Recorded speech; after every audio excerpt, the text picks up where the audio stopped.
সরে সরে যায়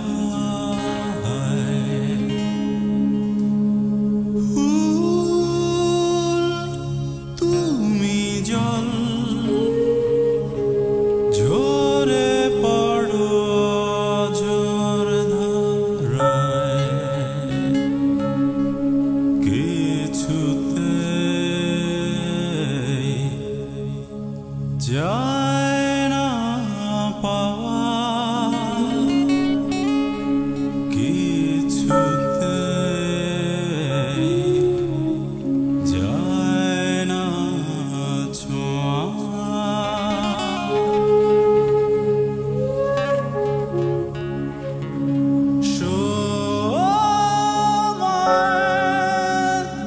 তুমি সাদা ঘোড়া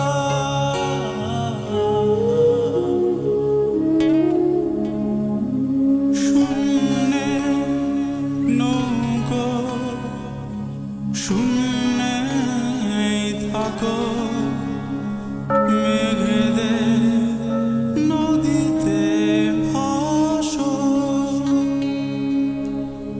অরূপ ছায়াপথ মহাজীবনের ধ্বনি ঘুরে ঘুরে ঘুরে ঘুরে ক্লান্ত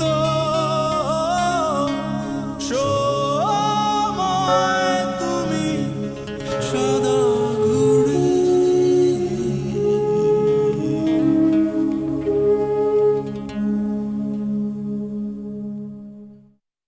অল্পতে মন খারাপ করলে চলবে?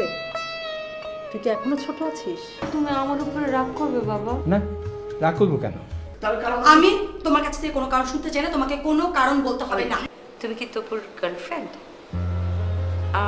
I don't know. ভাইয়া আমাকে ফোন করেছিল, বলল ওনাকে আর বাসায় ফিরবে না। আমি একজন বাবার ভালোবাসা চাই আঙ্কেল। আমার জন্য স্যার বসে আছে, না গেলে একটা খারাপ না, যেতে তো হবে। না, যেতে হবে না। খুব সুখে কাটাইনি এতগুলো বছর আমার ভেতর, আমি অনেক কষ্টের ভেতর দিয়ে গিয়েছিলাম না। Thank you. আমি তোমার কথা শুনেছি, বড় মামার আম্মু কথা বলছিল, তখন তোমার কথা শুনেছি আমি। তাহলে তুমি আমার কাজিন, রাইট? হ্যাঁ, তুমি না অনেক কিউট দেখতে। থ্যাংক ইউ, তুমি অনেক কিউট। আমি না তোমার কথা অত বেশি শুনিনি। কেন, তুমি বিদেশে ছিলে তাই? কিছুটা তাই, তাছাড়া আমাদের নিয়ে, আই মিন আমার মাকে নিয়ে তোমাদের ফ্যামিলিতে কিছু সমস্যা হচ্ছিল, তাই শুনিনি। ও, প্রবলেম মানে কেমন প্রবলেম? এই টপিকস থাক, এটা বড়দের প্রবলেম, বড়রাই সলভ করবে। আচ্ছা, আমাকে এটা বলো, তোমরা ওখানে কি কি করতে? ওখানে না আমরা অনেক মজা করতাম, ধরো ঘুরতাম সারাদিন, তারপর রেস্টুরেন্টে যেতাম। কিন্তু ভাবি, তুমি তো আমাদের সাথে কোনো যোগাযোগই রাখোনি। যোগাযোগের মধ্যে থাকলে ভালো হতো না? সেটা ঠিক, আমার পক্ষে সত্যি সম্ভব হয়ে ওঠেনি। আমি তোমাকে পরে সব খুলে বলবো, কিন্তু রুমিনা, ভাইজান তো আমাকে একেবারেই গ্রহণ করতে পারছে না। আমার কোনো কথা উনি শুনতেই চাইছেন না। কিন্তু আমার তো অনেক কথা আছে ওনাকে বলবার জন্য, আমার অনেক অভিযোগ আছে। আসলে ভাইজান ভীষণ মোটি মানুষ, তার কথার বিরুদ্ধে আমরা কখনো যাই না। এখন আমি নিজেও বুঝতে পারছি না এই ব্যাপারটাকে তিনি কীভাবে নেবেন। তিনি কখনোই নিজের সুখের কথা ভাবেন না, তবুতি থেকেও কখনো কষ্ট বুঝতে পারেনি। ওদের বাবা হয়ে মানুষ করেছে। আমি তো ওনার তো কিছু দাবি করছিলাম, আমি শুধু তবু থেকে জীবনটা সেটেল করে দিতে চাই। মা হয়ে কি আমার এতটুকু নিশ্চয় করতে পারি না? রুমিনা, আমি কি ওদের মাথায় হাতও বোলাতে পারবো না? আমার এই জীবনের জন্য কি আমি দায়ী? রুমিনা, তুমি তো সব জানো, আমি তো বাধ্য হইনি বিদেশ চলে যেতে। কোনো মা কি ইচ্ছে করে তার ছেলে মেয়েদেরকে ছেড়ে চলে যায়? হ্যাঁ, আমি গিয়েছি, আমি পেরেছিলাম, কিন্তু এর জন্য তো আমি দায়ী না।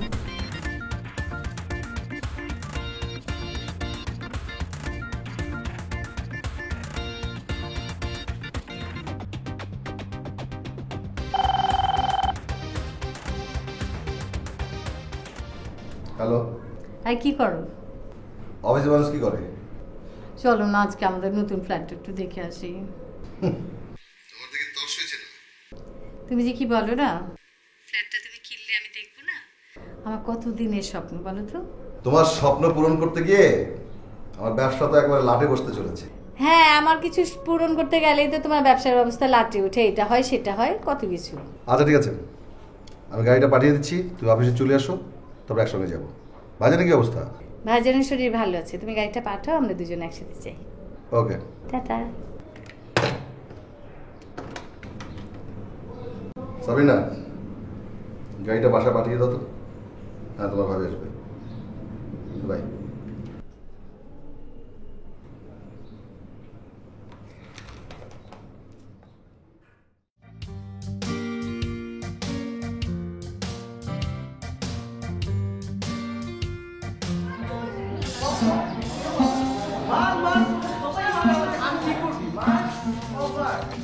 কি করিস? আকাশ দেখি। এসে আসছে। আকাশ কারা দেখা জানিস? কারা? কবিরা, আর যাদের মাথার নাট বল্টু সব খুলে পড়ে গেছে। তোর কোনটা হয়েছে? জানি না। মাঝে মাঝে তোর মাথার নাট বল্টু সব ঢিলে হয়ে যায়, সেটা আমি জানি, কিন্তু এবার কি হয়েছে? সব খুলে পড়ে গেছে? আচ্ছা, তুই আমাকে একটা প্রশ্নের উত্তর দিতে পারবি? কি? মানে মানুষের জীবনের সবচেয়ে বড় সত্য কোনটা? এই যে সে বেঁচে আছে সেটা, নাকি তার বেঁচে থাকার পেছনে যে কারণগুলো সেটা? দাদা দাদা, আমার মাথা সব এলোমেলো করে দিচ্ছে, একটু মাথাটা চুলকায় নেই। আমার তো মনে হয় দুটোই, কিন্তু কেন রে? না মানে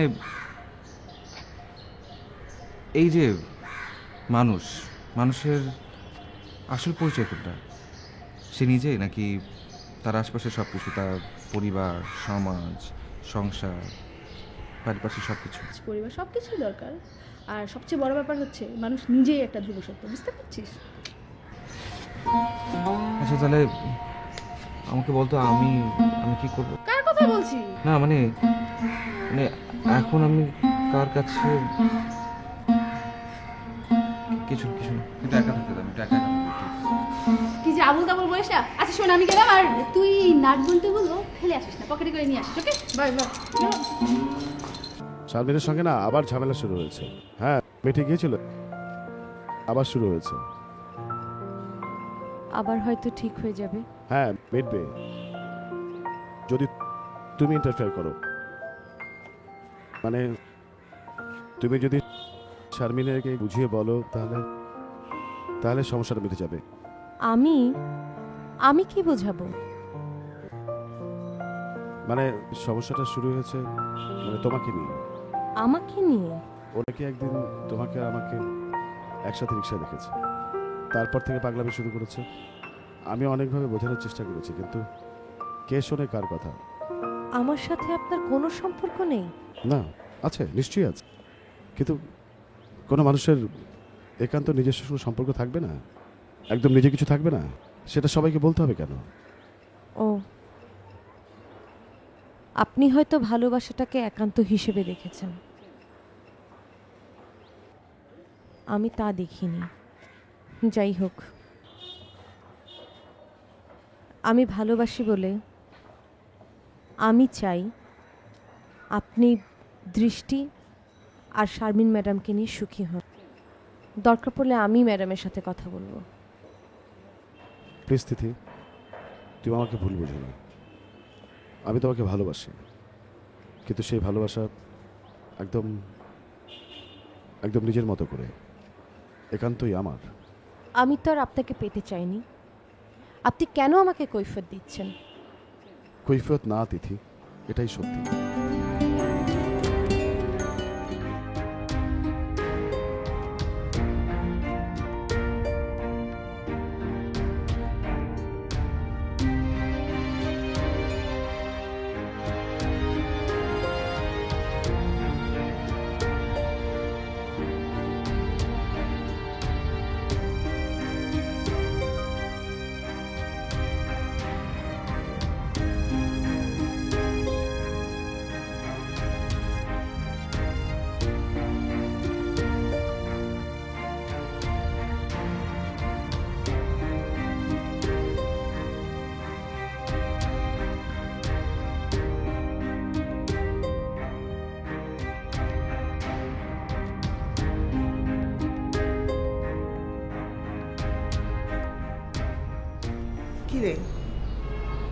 চুপচাপ আছিস, কি হয়েছে? আমার লাইফটা এমন কেন হলো মা? সব ঠিক হয়ে যাবে। আর তুইও এত অল্পতে রাগ করিস, এটা ঠিক না। বাজেট বেচারা কি করবে, তারপর তো বসে বসে নিজে কান্নাকাটি করিস। প্লিজ মা, এখন তুমি ওর কথা বলো না। কিন্তু এর তো একটা সমাধান করতে হবে নাকি? সমাধান প্রবলেমটা আমি করব, তোমাকে এসব নিয়ে চিন্তা করতে হবে না। তুই না তোর বাবার মতো জেদি হয়েছিস। সারা জীবন আমাকে জ্বালিয়েছে তোর বাবা, এখন তুই জ্বালাচ্ছিস। আমি কাউকে জ্বালাচ্ছি না মা, আমি আমার নিজের আগুনে নিজে জ্বলছি। সব কিছু ঠিকঠাক হয়ে গেছিল, এখন তুই আবার শুরু করে দিলি। সব সময় শুধু আমার দোষটা দেখো মা। ও কি তাহলে মহামানব?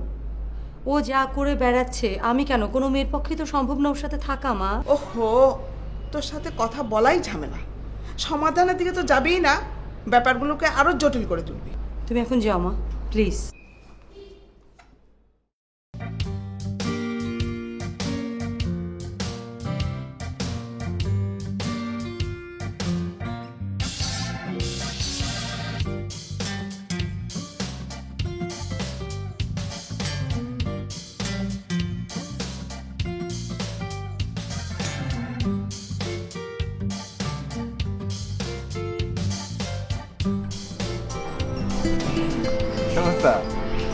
এই তো ভালো। আপনি আমাকে চিনতে পেরেছেন? চিনতে পারবো না কেন, তুমি লারা। আমি আমার পরিচয়টা আপনাকে আবার দেই। আমি হচ্ছি সঞ্জনা আহমেদ লারা, তিথি আপুর ছোট বোন, লাইক ছোট বোন, স্টেপ সিস্টার। আমি সেটাও জানি। কোথায় যাচ্ছিলে? না, আমি আসলে ঢাকা সিটি চিনি না তো, তাই ড্রাইভারকে বললাম যে ইচ্ছে মতো ঘোরো। আমি নেটে ঢাকা সিটি দেখেছি। আমি কি আপনার কোম্পানি পেতে পারি if you have lazy time? না, আমার অবশ্য তেমন খুব একটা কাজ নেই, তেমন ব্যস্ততা নেই। আমি আসলে বাসা দিকে যাচ্ছিলাম। ওকে, আমি আপনাকে বাসায় লিফট দেব, বাট আমার এখন ঘুরতে ইচ্ছে করছে। শিওর, ঘুরতে ইচ্ছে করছে, ঘোরা যাবে, নো প্রবলেম। আচ্ছা, আপনি যদি কিছু মনে না করেন, আমি কি আপনাকে তুমি করে বলতে পারি? আমি আপনিতে ইউজ তো না। Sure, no problem. ওকে, চলো তাহলে।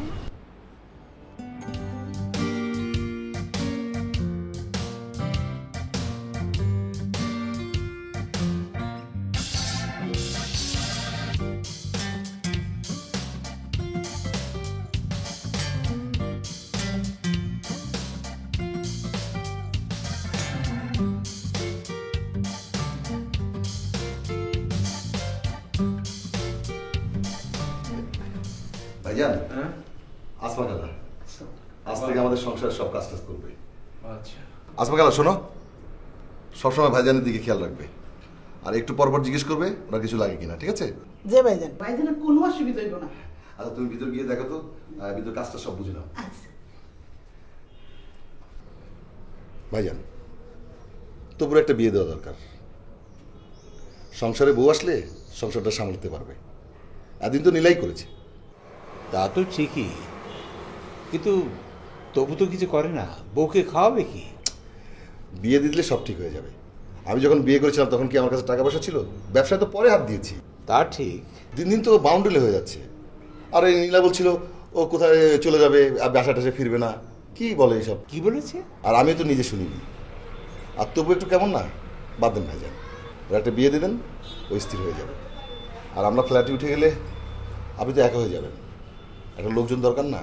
ও, তা নতুন ফ্ল্যাটে কবে উঠছিস? এখনো ডেট ঠিক করিনি, একটু গুছিয়ে টুছিয়ে উঠবো ভাবছি। আচ্ছা ভাইজান, আমি যাই, অফিসে দেরি হয়ে যাচ্ছে। ঠিক আছে।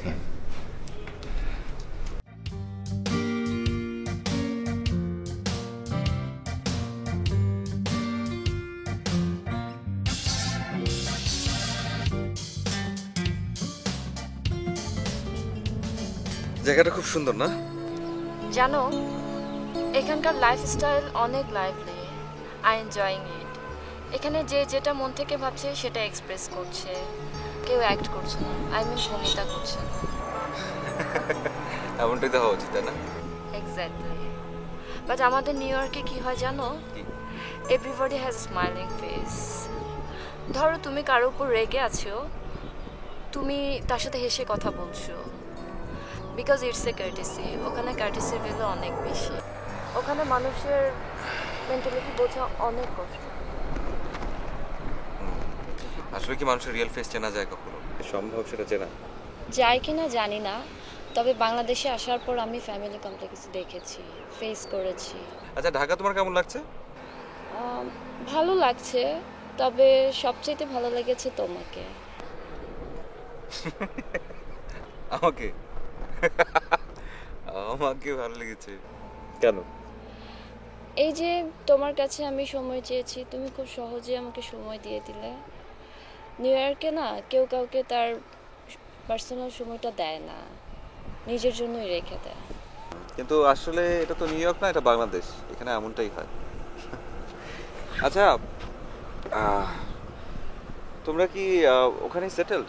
হ্যাঁ, ওখানে মার একটা গ্রোসারি শপ আছে। তাছাড়া মা ওখানে একটা নন প্রফিটেবল অর্গানাইজেশন চালায় হোমলেস চাইল্ডদের নিয়ে। মা সেখানে উইকলি বসে। ও, বুঝতে পেরেছি। আর তুমি? আমি গ্র্যাজুয়েশন শেষ করেছি, এখন একটা থিয়েটারে জব করি। খুবই ভালো, ভালো লাগলো। আচ্ছা, তুমি তো আর্টিস্ট, তাই না? I like it. তবে তোমাকে আমার অনেক ভালো লেগেছে। আচ্ছা, ঠিক আছে, আমাকে ভালো লেগেছে তোমার, এই জন্য আমি অনেক honoured. Thank you, thanks a লট।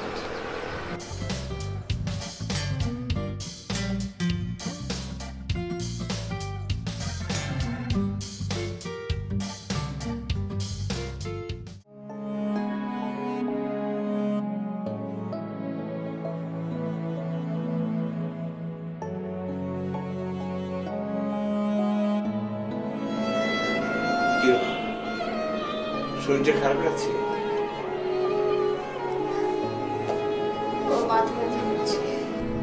আয়, তোর মাথাটা টিপে দিই। না বাবা, না, তুমি আমার পাশে বসো, তাতেই ঠিক হয়ে যাবে। দেখি তোর কি খবর রে? ও তো কোথায় বাড়িঘর ছেড়েই দিল। আমি ভাইকে ফোন করেছিলাম, ভাইয়া বললো আর আসবে না, কি বলে নিরুদ্দেশ হয়ে যাবে। কোথায়? কি বলিস? কোথায় নিরুদ্দেশ হয়ে যাবে? আমি জানি না, বললো আমরা যেন ওর খোঁজ খবর না নিই। ও কি ওর বাবার মতো হতে চায়? বাবা, তুমি কথা বাদ দাও তো। ভাইয়া ঠিক একদিন নিশ্চয় চলে আসবে, তুমি অনেক চিন্তা করো না। না রে, আমার তো মনে হয় না। ও অনেকটা ওর বাবার মতো হয়েছে। ছোটবেলায় অনেকবার এমনটা করেছে, কাউকে কিছু না বলে কোথায় যেন চলে যেত। বাবা, মাথা ব্যথাটা না ভীষণ বেড়েছে বাবা। তোকে একটা প্যারাসিটামল দিই? না, শরীরটা না কেমন ঝিমঝিম করে। উফ বাবা, তোকে কাল আমি ডাক্তারের কাছে নিয়ে যাবো।